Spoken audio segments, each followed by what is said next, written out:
One day, in the life of Richard the Lionheart. The acrid smell of smoke and sweat hung heavy in the air, mingling with the thick dust that clogged their nostrils. The dull, rhythmic thud of the battering ram shook the ground beneath the stone walls of the rebellious castle, where the Duke's forces had laid siege for days. Young Richard, tall and imposing, stood among his knights, their faces streaked with soot, their eyes fixed on him with a respectful fear. His own hands, instead of gripping a sword hilt in the Holy Land, were stained with the mud and grime of Aquitaine's internal conflicts. He gave the order to ignite the siege tower, and his weary gaze betrayed no hint of doubt. It was 1177, and the future Lionheart, the hero of the upcoming Crusades, was not fighting Saracens, but was ruthlessly suppressing a rebellion of his own barons in Poitou. His name already inspired fear, but not in the distant lands of the East. Rather here, among the vineyards and hills, where every castle could become a hotbed of rebellion. He was known for his bravery and military talents, but these qualities were now manifesting in the brutal, pragmatic suppression of internal unrest far removed from romanticized chronicles. This day will reveal that behind the legend of the Lionheart lies a far more complex and ruthless man, whose power rests not only on valor, but also on the blood of his own subjects. Richard was the third son of the powerful Henry II of England and the legendary Eleanor of Aquitaine. This fact shaped much of his life. Born not for the English crown, but to govern his mother's vast yet rebellious lands, he received the title of Duke of Aquitaine in 1172. His nominal authority in this region was constantly challenged by local barons, who were accustomed to their independence and unwilling to submit to a strong hand. For Richard, who had already participated in a rebellion against his own father in his youth, albeit under his mother's influence, this was more than just suppressing another revolt. It was a test of his ability to govern, to subdue, and to hold on to what he believed was rightfully his. The heavy ducal ring on his finger felt like a constant reminder of the burden of responsibility. A failure in Aquitaine could cost him not only these lands, but also weaken his position in the complex struggle for the English throne. His elder brother, Henry the young king, had already been crowned, but held no real power, while his younger brother, John, was their father's favorite and a potential rival. The entire Plantagenet family was a tangled web of intrigue, where each sought to carve out their own piece of power. King Philip II, Augustus of France, who closely monitored the infighting within the English royal house, was simply waiting for the right moment to weaken Henry II and his heirs. Therefore, every move Richard made was under intense scrutiny, and any weakness could spell disaster. His reputation, his influence, his future as a potential monarch all hung by a thread. A map of Aquitaine lay on the table, covered with lines marking territories and fortresses. Each one could become either a stronghold or another source of trouble. Richard's distant gaze seemed to see not just the walls of the besieged castle, but also the intrigues at his father's distant court, and the complex political landscape where everyone was for themselves. The sound of distant bells drifting from beyond the camp walls reminded him of the church festivities he had loved so much in his youth, but this nostalgia sharply contrasted with his current reality. Today wasn't just about suppressing a rebellion. It was a battle for his future, for the right to be not merely a duke, but a king whose name would be remembered. The cold morning air seeped through the gaps in the campaign tent, bringing with it the smell of damp earth and a smoldering campfire. The sound of distant trumpets calling for revel cut through the pre-dawn silence. Richard awoke. His body ached with fatigue after yesterday's skirmishes and a night of restless vigilance. He was tall and muscular, but even his strong body felt the weight of continuous military campaigns. His morning rituals were simple and functional, just like his life as a warrior. A wash with cold water from his leather water skin helped him shake off the last traces of sleep and clear his mind. A short, sincere prayer before the simple silver cross hanging from his neck was more than just a custom. It was a necessity. It was his way of finding an anchor in a world full of chaos. Next came the heavy armor. He first donned his chainmail, its cold touch a familiar sensation against his skin. Then came the padded gambeson, and finally his helmet. Each piece was vital to his protection, a part of his very role. Richard's thoughts were already focused on the day ahead. He thought about the need to overcome the Baron's resistance, about strategy, and about potential losses. But the oppressive presence of his father, Henry II, also weighed heavily on his mind. His father's political games and distrust had been a constant backdrop to Richard's life. Richard's blue eyes still held traces of weariness, but they were already full of determination. He was ready for the new day, for a new battle for his power and his place in this cruel world. The morning had barely begun when the commander of the siege forces arrived to see Richard. A dusty knight, bowing before the Duke, his voice hoarse with fatigue, reported on the situation. The night had passed without any decisive breakthroughs. The rebels' fortifications still held, but the besieged forces were critically low on water.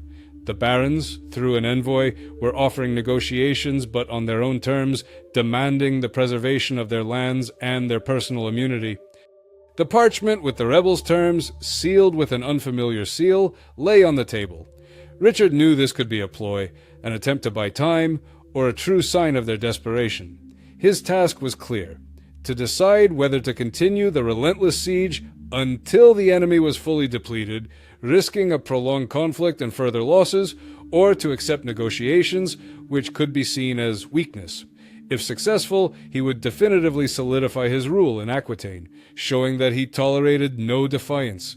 Should he fail, his reputation would suffer, and other barons might be emboldened, which would undermine his standing with his father. Richard clenched his fist, his jaw tightening. An internal irritation, fueled by his vassal's stubbornness, mingled with cold calculation. He knew that any concession now could lead to new rebellions tomorrow. His gaze was fixed on the parchment, but his mind was already calculating moves ahead, weighing every risk and every benefit. He understood that this day could mark either the end of the rebellion or the beginning of an even longer, bloodier struggle. Richard made his way to the siege positions. His path led through ravaged villages where the smell of smoke and smoldering wood hung heavy in the air, mixing with the mud underfoot, churned with ash. The burned-out husks of houses gaped with empty window sockets, a stark testament to the recent battles and looting. Peasants who had survived the horrors of war watched him with apprehension and a glimmer of hope. Their gazes, full of fear and submission, followed the Duke. Richard, accustomed to such scenes, internally noted that this was the inevitable price of power, the cost of the order he sought to establish. He ignored their silent pleas, knowing that now was the time to demonstrate strength. Midway through his journey, he encountered a group of captured rebels being led in chains. Their faces were caked with dust and despair, but one of them, a young knight who had once sworn fealty to him, looked at Richard with defiance. This gaze was familiar to the Duke. He had seen it in the eyes of many who defied his authority. Richard ordered them to be publicly punished, to demonstrate that retribution was inescapable. The sound of the whip's blows echoed across the ravaged land, making those nearby flinch. In that moment, Richard felt the weight of his position, where every gesture was a display of power. A fleeting weariness from this endless cruelty flickered in his eyes, but he did not allow it to linger. He believed it was the only way to quell the defiant and solidify his reputation. He continued on his way, leaving behind the cries and moans. The atmosphere around the siege engines was tense. Soldiers, tired yet disciplined, continued their work. The sounds of their labor, the clang of iron, and the officers' commands were the familiar music of war. Richard was accustomed to this world. He was a part of it. He understood that for the barons, accustomed to their independence, his presence here was an invasion. But for him, it was the assertion of a legitimate right. This constant conflict was the norm of his life. The war council was held in a tent pitched right next to the siege engines, to the dull thud of the battering ram. On a rough wooden table lay a map and several goblets of wine, but no one touched them. Richard sat upright, his gaze piercing, as he listened to the commander's reports. His demeanor was impeccable. He was calm and resolute, his words carrying weight and leaving no room for doubt. He absorbed the information, assessing the situation, but he allowed no trace of fatigue or hesitation to show. The commanders offered various options, from intensifying the assault to proposing softer terms for the rebels, citing the prolonged siege and the heavy losses. But Richard rejected any suggestions of leniency, insisting on complete and unconditional surrender. He stated that any concession would be perceived as weakness, and his authority in Aquitaine had to be established firmly and uncompromisingly. His low, confident voice never rose, yet every word resonated like a judgment. Internally, he felt a growing headache, throbbing in his temples, but he wouldn't let it show. He understood that every decision he made was a step towards strengthening or weakening his authority, and that any concession would be seen as weakness not just by the rebels but by his own inner circle as well. His hand involuntarily gripped the hilt of a nearby dagger as if seeking support. There was a stark disconnect between how the chronicles would later describe this moment as a display of the Duke's unyielding will and what he truly felt right now. He felt immense pressure, deep fatigue, and an urgent need to maintain a facade of absolute resolve. In the midst of the council, just as Richard was poised to order the resumption of the assault, a messenger from Henry II burst into the tent. Covered in road dust, he delivered the message haltingly, his words ringing out through the tent like a thunderclap. Richard froze, his face turning to stone. A tense silence fell over the tent, broken only by the messenger's ragged breathing. This was no mere letter, it was a direct verbal command from his father. Richard was to immediately halt the siege and present himself at court for negotiations regarding the future of Aquitaine, which, in Henry's view, was to be given to his younger brother John. Richard felt blood rush to his temples and anger swelled in his chest. His accustomed control over the situation slipped away, and the plan he had so meticulously crafted crumbled in an instant. His gaze darted between the messenger, who avoided his direct gaze, and the map of the besieged castle, as if searching for an answer there. His hand instinctively gripped the edge of the table, his knuckles turning white. It was a stark intervention from a higher power, one that confronted him with an impossible choice. He knew that to obey his father now would mean showing weakness to the rebels who had just been ready to surrender. It would also mean admitting that his authority in Aquitaine was not absolute, and that he was merely a puppet in the hands of Henry the Hafagant. But to defy the King of England, his own father, meant risking open conflict that could have the most devastating consequences for the entire Plantagenet family. The choice was clear, and there was no escaping it. Richard stepped aside, seeking solitude. He stood by a loophole, looking at the besieged castle, and the cold wind ruffled his hair. He felt the weight of his predicament, the loneliness of power that demanded constant struggle from him. His father's order was not merely an interference. It was an attempt to strip him of his authority over Aquitaine in favor of John, his beloved but talentless brother. He was tormented by the thought of the dishonor he would face if he retreated now, showing his weakness to the rebels and to his entire court. He recalled the lessons from his mother, Eleanor of Aquitaine, on the importance of holding on to his domains, and that true power is earned and kept through strength. Richard knew that his ambitions, his future as a potential heir to the English throne, hinged on his ability to protect what he considered his own. He couldn't afford to retreat, couldn't show that his will was subordinate to his father's. His jaw tightened, his gaze hardening. Richard decided he would not back down until the rebellion was crushed, even if it meant open conflict with his father. The cost of this choice was immense, affecting his reputation, his relationship with Henry the High, and potentially creating even greater animosity within the family. But he was willing to pay the price. In this moment, Richard made a choice that would define his path, deciding he would be the lion, even if it meant going against his own blood.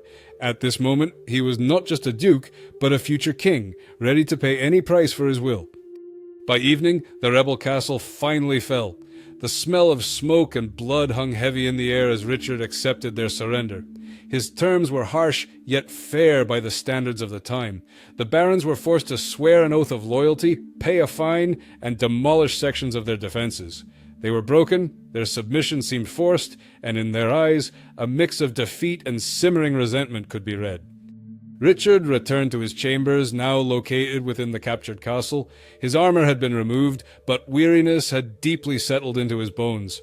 He rubbed his temples, feeling a throbbing pain. His knights and commanders, his entourage, looked at him with admiration, but also with apprehension, seeing his unwavering resolve. They understood that the Duke would stop at nothing to achieve his goals, which made him powerful but also unpredictable. Servants moved silently, avoiding his direct gaze. Richard's physical exhaustion was growing, but it was compounded by mental strain. He understood that this victory was only the beginning of new conflicts. His relationship with his father was now even more strained, foreshadowing new battles and fresh intrigues. Cracks were beginning to show in his persona. He was powerful, yet solitary. His gaze fell upon a letter from his father lying on the table, and it revealed not just anger, but a premonition of future trials. These changes were only just beginning. In the quiet of this night, far from glory and legend, Richard the Lionheart prepares for his true destiny, understanding that the burden of power is an eternal struggle, one that is only just beginning. The room is dark, only a faint moonlight pierces through the narrow window, illuminating dust motes in the air. Richard lies in bed, but sleep won't come. The day, filled with cruelty and difficult decisions, feels endless. Its events replay in his mind like a scroll that cannot be closed. His breathing is steady, but his thoughts are restless. He feels the cold stone beneath him, a sensation familiar from a life on campaign. He reevaluates his actions, understanding that every step taken today shapes his future. This victory in Aquitaine is just a small part of his path to greatness, to the Crusades, to the legend of the Lionheart. But he also realizes that the price of this legend is constant struggle, loneliness, and inevitable conflicts with those who should be his support. He thinks about his father's wrath, his brother's envy, and the defiance of his vassals. His hand instinctively touches the scar on his shoulder, left from a past skirmish. This touch becomes a bridge to future wounds, to future battles that will forge his legend. He senses that today's choice, not to back down from his father, will open a new chapter in his life, full of even greater challenges. This scar, much like today, is only a fraction of what lies ahead, a symbol of his indomitable will and his readiness to pay any price for his destiny.